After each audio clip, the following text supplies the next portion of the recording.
Fearlessly communicating and talking with confidence. Earthlinkcommunication.com. Please give others a copy of this report. He helps others most, who shows them how to help themselves. A.P.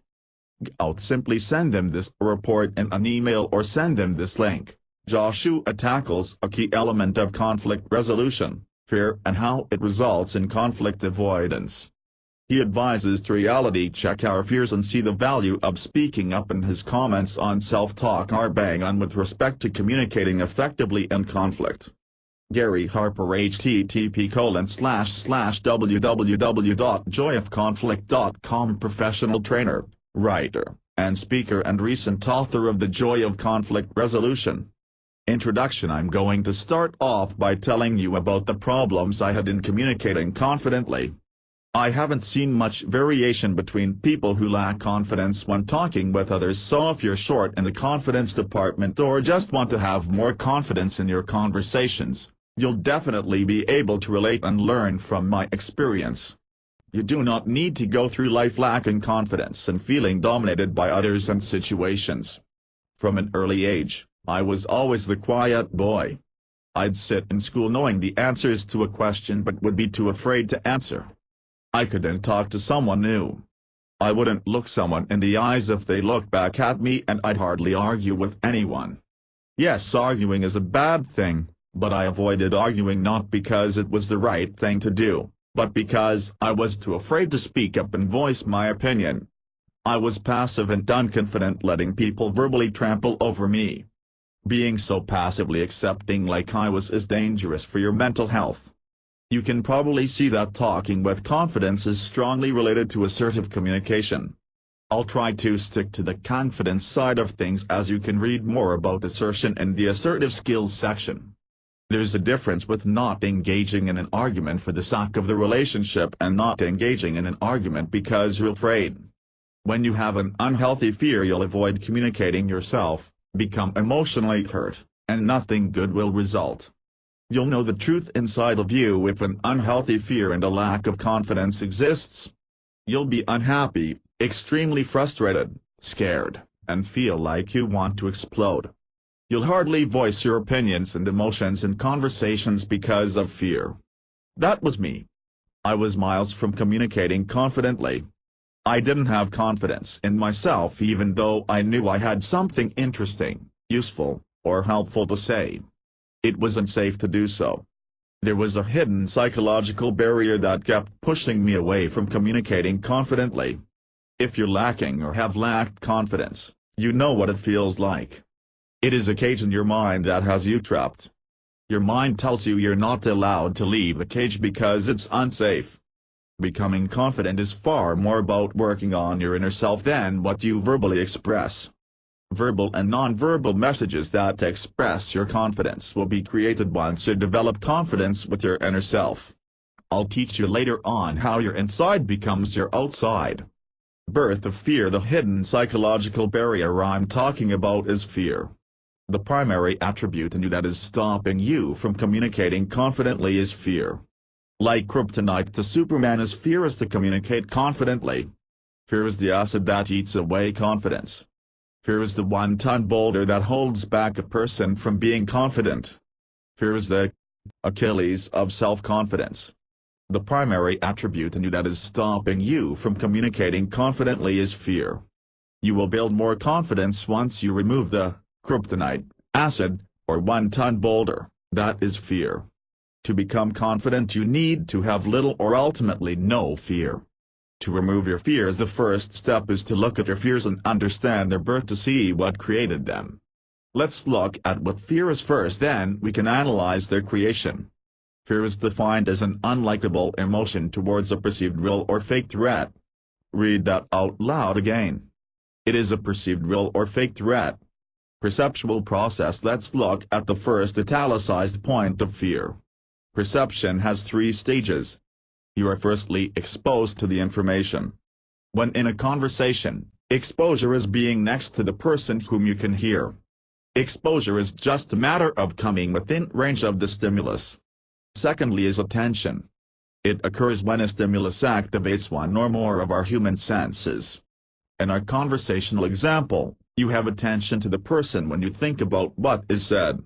If the person begins to bore you or you are afraid of what the person is thinking of you, you are not thinking about the exposure, and so the perceptual process would stop at this stage as you are not paying attention. The third stage of perception is interpretation. It is the process of adding meaning to the stimulus through your thinking or feelings. The thinking often analyzes the stimulus against past experiences. Using the conversational example, if the other person recently abused you, you will interpret what he is saying differently to someone who is a great friend to the other person.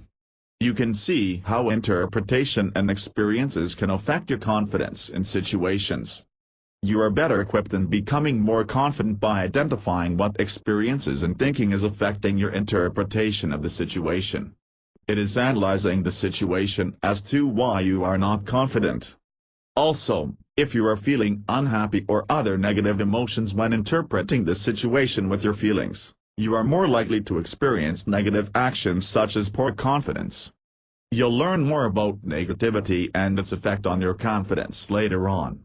It is the interpretation stage of the perceptual process which is the major focus in overcoming fear and building confidence. Real or fake threat. The perceptual stage of interpretation leads us nicely into the second italicized point in the definition of fear, which is a real or fake threat. We fear because threats are damaging to our mental and physical well-being. Fear is a safety barrier used to protect us psychologically and physically. If it wasn't for fear, we'd all walk into a pit of snakes without a concern for safety. Fear protects us, but too often it holds us back from reality and excelling in performance with whatever we do. We are especially held back when a psychological fear is present. The interpretation stage in perception tells us that different messages and understandings can be drawn from the same situation. Say there is a car accident with many witnesses whom are asked to recall the event. Each witness will most likely have a different recollection of the event to each other because of interpretation. While some interpretations of the situation will be true, most interpretations will be fake. What this means for building your confidence is a fake understanding is holding you back. You are psychologically erecting an invisible barrier to the situation which instills poor confidence within you. The psychological barrier doesn't exist. It is completely given birth based on your wrong interpretation or perception of the situation. When you have feared something and have ignored the fear, how often have you found it to be the truth? It hardly ever is. Franklin Roosevelt in the 1933 first inaugural address said, "We have nothing to fear but fear itself." We all subconsciously make up garbage. That is the main point I want you to take out of the perceptual process.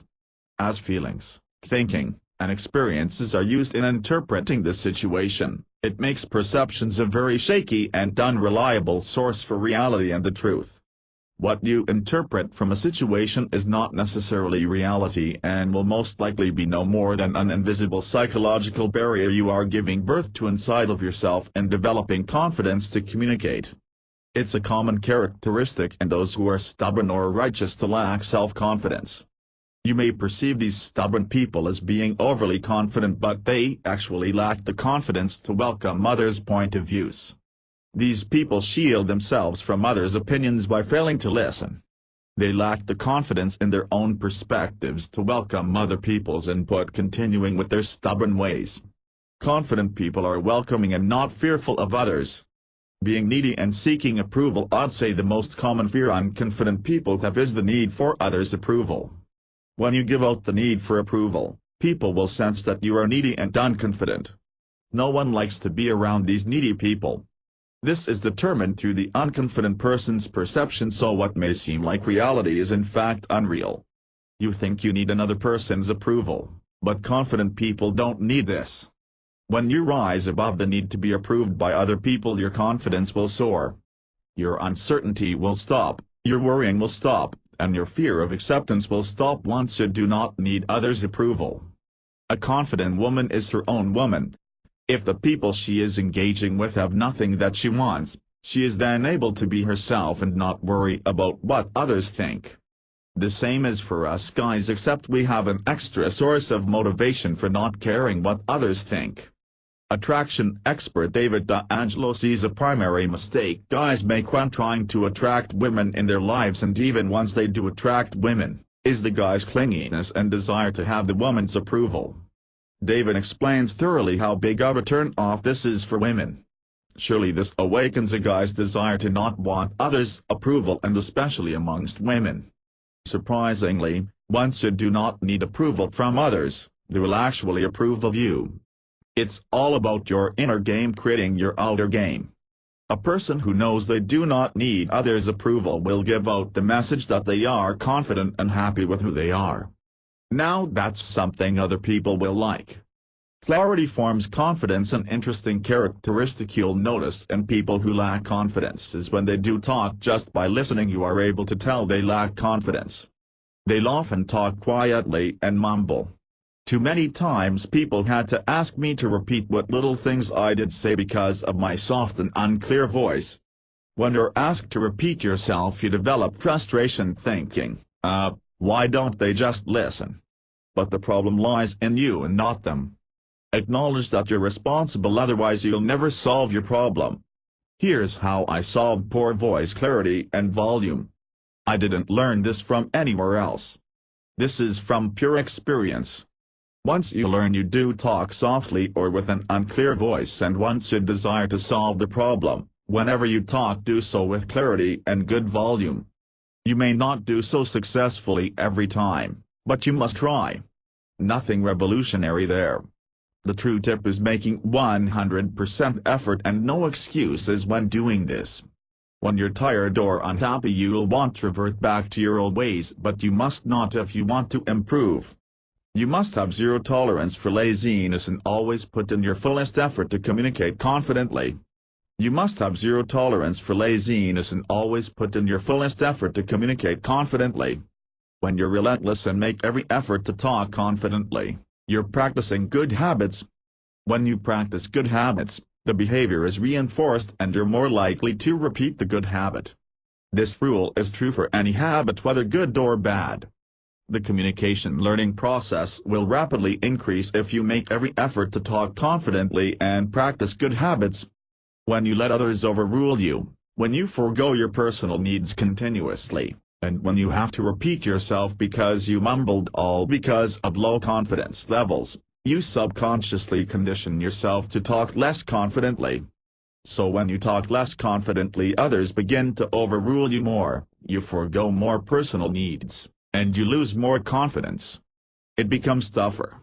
It's a downhill spiral that can easily take you all the way to the bottom.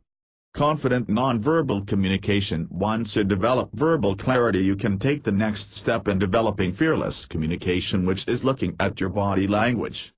You need to have high self-awareness in order to be aware of your body language. It's a matter of knowing what you do in certain situations.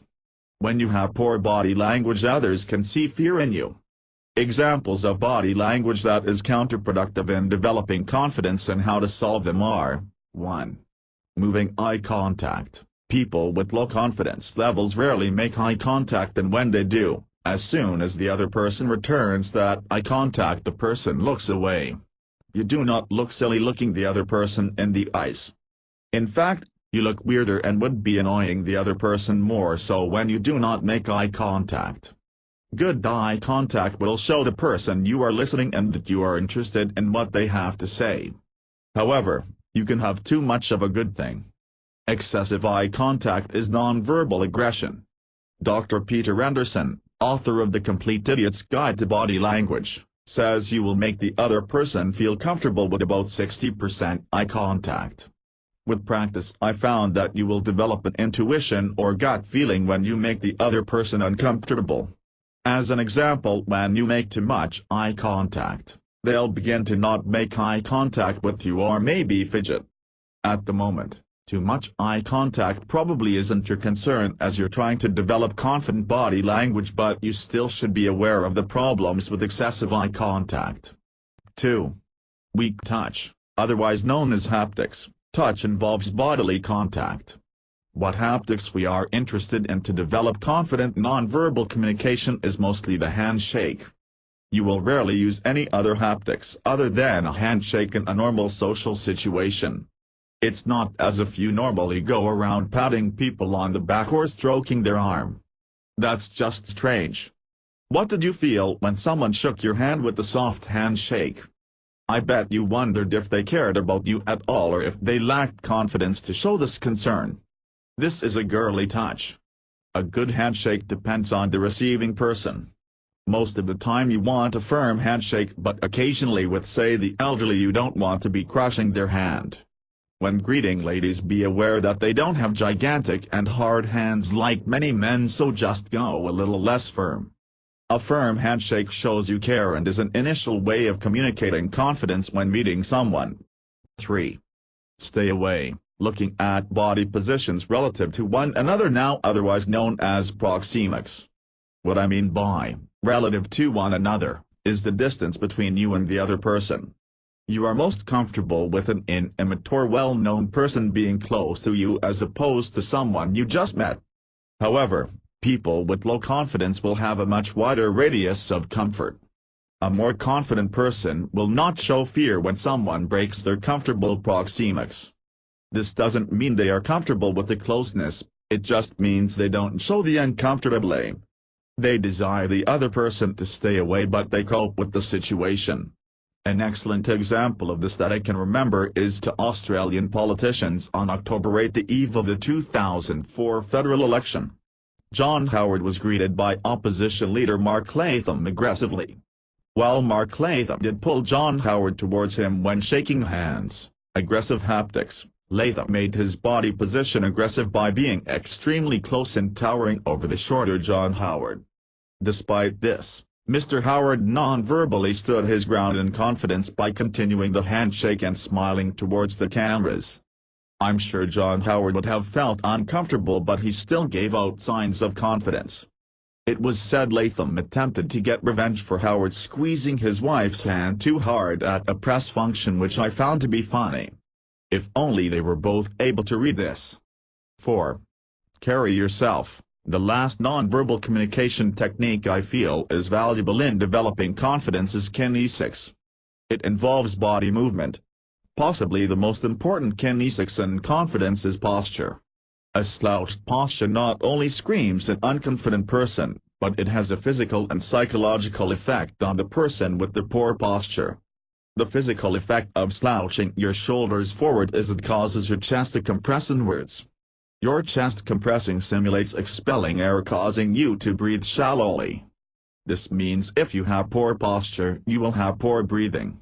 The psychological effect of poor posture is poorer confidence. Using arguably the world's best golfer Tiger Woods as an example, he's taught to maintain good posture as he approaches each shot. By having good posture, he is able to breathe correctly and physically get his body into the right state of confidence. From this, his mind is able to focus on the shot ahead. I know once golfers lose this state of confidence through poor posture, the effects are surprisingly strong. The golfer's chest begins to tighten and everything heightens. They then lose their state of control, calmness, and confidence, causing poor performance. The same relates to everyday life. To practice a confident posture, roll your shoulders forward, upwards, and then back down to almost complete the circle. Watch your shoulders as you rotate them, and if they are behind to what they were prior to doing the activity and you are comfortable, you've done the activity correctly. What are you saying to yourself?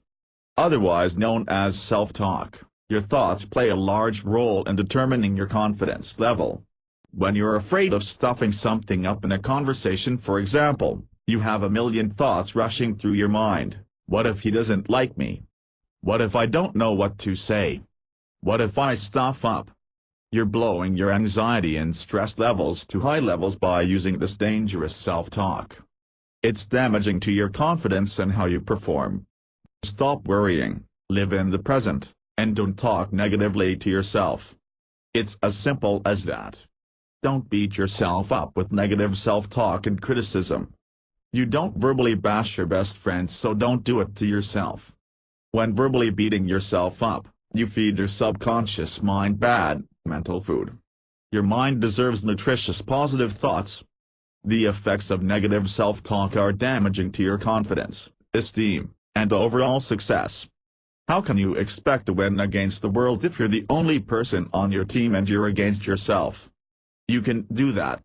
It's impossible. You can't expect to develop unstoppable confidence and self-esteem fighting yourself. Personal development coach Steve Pavlina made an excellent analogy with negative self-talk and you wanting to become fearlessly confident. Picture yourself driving in your car towards your goal. Think of negative self-talk as the brake and positive self-talk and imagery as the accelerator. When you begin to doubt yourself and let fear enter, you are pressing the brakes, slowing yourself down, and when you use positive self-talk you accelerate closer to becoming unstoppably confident. Here's the main point with the analogy. Most people are pressing the accelerator down by being positive, but they do not build in confidence because they are also pressing the brakes by using negativity. It doesn't really matter if you've positive self-talk, imagery, and visualization because the negativity will stop you from becoming confident regardless. How can you expect to win against the world if you're the only person on your team and you're against yourself? Top professional athletes are completely aware of their self-talk. Take Tiger Woods for example again. The guy's roaring with confidence. How can he sink a putt on the 18th to win a major if he's saying to himself, "Oh Tiger, this looks hard. You're not going to able to get this"? He doesn't do that. If he did, he'd then miss the putt and will verbally bash himself, further hurting his confidence to putt well. He doesn't negative self-talk, which is a contributor to his confidence and success.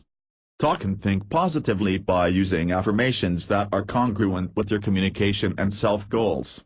Continually say to yourself, "I am confident," and by simply thinking and saying this to yourself, you become a more confident person. It's a self-fulfilling prophecy. This technique is actually very helpful in becoming happier. If you want to be happier anytime, just simply tell yourself you're happy and do happy things. You become happier. You will become more confident by affirming that you are confident regardless of if you are. Your thoughts become your actions and your actions become your reality. Like I've repeatedly said, what goes on inside of you will be seen outside of you. As corny and weird as this may sound, love yourself. You don't need to be a jerk that is up himself/herself, but you do need to treat yourself like a champion. You'll create a higher self-perception and people will treat you better because of this. Treat yourself like rubbish and so will people. You need to be a cheerleader for yourself as others will most likely not be. You are the only person on your team. A lot of these things I've explained, such as healthy self-talk, will develop once you see and respect yourself like a champion. Ensuring you become confident I didn't, and you certainly won't make a giant leap to becoming unstoppably confident. You won't wake up one morning feeling transformed. It's a progressive journey that takes time. You will stuff up, but you can actually enjoy it if you're aware that you will make mistakes. Just like the need to be aware that a marriage will not be perfect before entering into it, you will enjoy progressively becoming more confident, and the likelihood of you achieving unstoppable confidence will increase if you accept mistakes. Screw-ups are part of life. An extremely powerful message that will reassure you that you're developing and becoming more confident deals with your thoughts. I've repeatedly explained how your outer game is reflected with what goes on inside of you. To know if you'll become confident in the future, look at your mind today. To see who you are today, look at your thoughts in the past. In general, your future is created from your present against the backdrop of the past. If you are not confident today, it was because of your thoughts in the past. If you are changing your thinking processes today, you can project your mindset onto who you will become in the future. This means in the future, who you become will be because of your thoughts now. Your future is created from your present against the backdrop of the past. It may seem obvious that working on your confidence now will mean you become more confident in the future, but there are two usual problems. The first problem is motivation. It can be extremely demotivating and depressing to be unconfident now, so you can easily expect to not be confident in the future. A second problem is people often don't realize that who they are today is because of their past. I actually encourage you to memorize, your future is created from your present against the backdrop of the past, as it will provide a great source of inspiration to keep developing yourself. Practice, practice, and practice. The last point I want to make is encouraging you to go out and practice what you've learned today. Dale Carnegie said, "Inaction breeds doubt and fear. Action breeds confidence and courage." If you want to conquer fear, do not sit home and think about it. Go out and get busy. I cannot emphasize enough that you need to practice. If you have shyness problems, you will never overcome the problem thinking about it. The best conqueror of fear, negative emotions, and uncertainty is action. You'll remove any doubts you have and in the process develop valuable experience. You've learned all about your fears and how to communicate confidently, so do not let them re-enter with inaction. You've got the knowledge now, and all you have to do is apply, learn from your mistakes, and reapply. Go out and practice what you've learned here today, and you will be well on your way to becoming a more confident person. Go on. Get out and get busy. Communication must continually be learned when putting these skills to use. Do not expect perfection. Communication is a skill like any other, and so do not think the techniques do not work or that you cannot communicate well.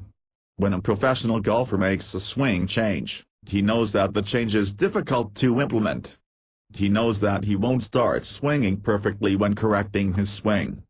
The good golfer persists following his coach's advice and works towards his goal of swinging the golf club better. Communication is a progressive effort that needs constant focus. When practicing these techniques, you need to ask yourself, what worked well? What could have been done better? What have I learned for next time? Realize communication is a skill that must be learned to have fulfilling relationships, and to successfully communicate you need to keep learning and improving these skills. A golfer doesn't practice 70 hours one week and not practice the rest of the year. Take advantage of every opportunity to practice your communication skills so that when important occasions arise, you will have the gift, the style, the sharpness, the clarity, and the emotions to affect other people. Jim Rohn. If you want to keep learning effective communication skills to enhance your life, and if you haven't done so, you're invited to sign up to my free communication and self-development newsletter by clicking the link, or you can copy and paste the address, http://www.newslettersignup.php to sign up and join other Earthlings as we improve our communication skills and develop ourselves.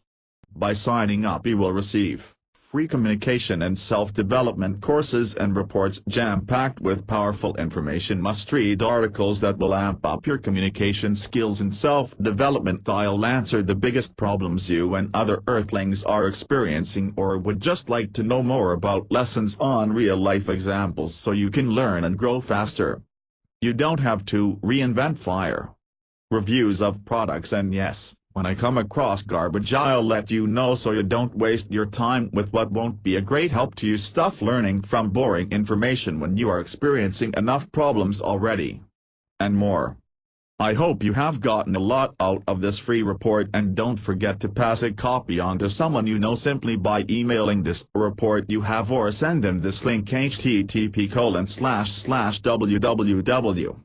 blog/2006/ fearlessly communicating and talking with confidence.php, where they can view this ebook so they too can fearlessly communicate and talk with confidence.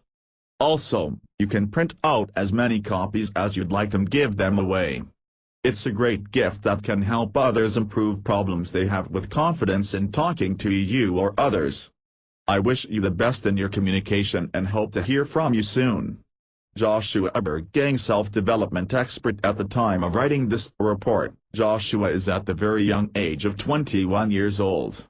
Having overcome his confidence problems, he is now teaching others how to communicate and live in pure confidence. He has already helped thousands of people in all areas of communication develop themselves and communicate effectively. He has helped people overcome relationship conflict and develop interpersonal relationships and others in individual-related areas such as removing self-limiting beliefs and ending unhappiness, to name a few areas. There is almost nothing as liberating as destroying a fear or problem that has been haunting you your entire life.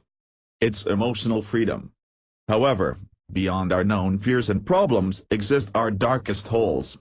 It is the unknown, the concealed, and the hidden areas of our lives that limit us from living to our fullest. Communication is the greatest and unfortunately the most unknown skill we have complete control over to achieve success and personal satisfaction. How we think and interact with others controls the quality of our lives. Joshua Burgang. If you have any questions, comments, media inquiries, etc., you are welcome to contact Josh by visiting http://www.contact.php. Recommended confidence resources: Earthlink Communication Confidence section, http://www.confidence.php. Earthlink Communication Blog Confidence section, http://www. blog/category/confidence/guide to communicating and living with confidence, http://www. redirects/unstoppableconfidence.html. Introduction. I'm going to start off by telling you about the problems I had in communicating confidently. I haven't seen much variation between people who lack confidence when talking with others, so if you're short in the confidence department or just want to have more confidence in your conversations, you'll definitely be able to relate and learn from my experience. You do not need to go through life lacking confidence and feeling dominated by others and situations. From an early age, I was always the quiet boy. I'd sit in school knowing the answers to a question but would be too afraid to answer. I couldn't talk to someone new. I wouldn't look someone in the eyes if they looked back at me, and I'd hardly argue with anyone. Yes, arguing is a bad thing, but I avoided arguing not because it's fearlessly communicating and talking with confidence.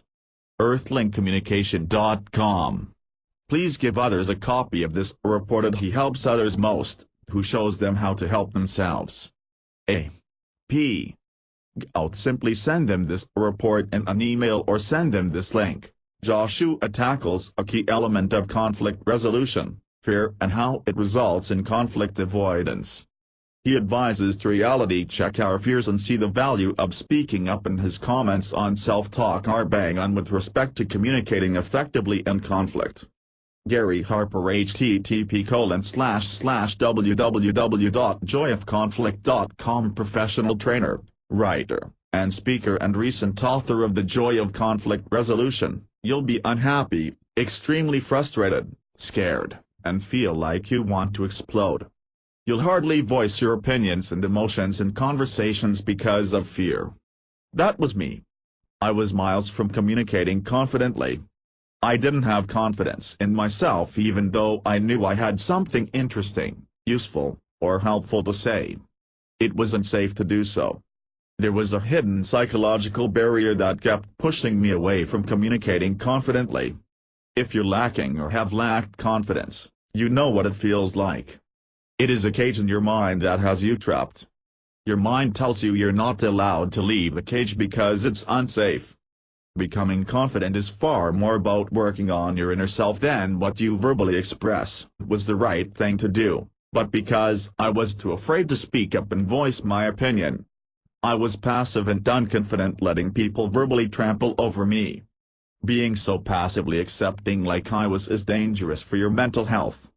You can probably see that talking with confidence is strongly related to assertive communication.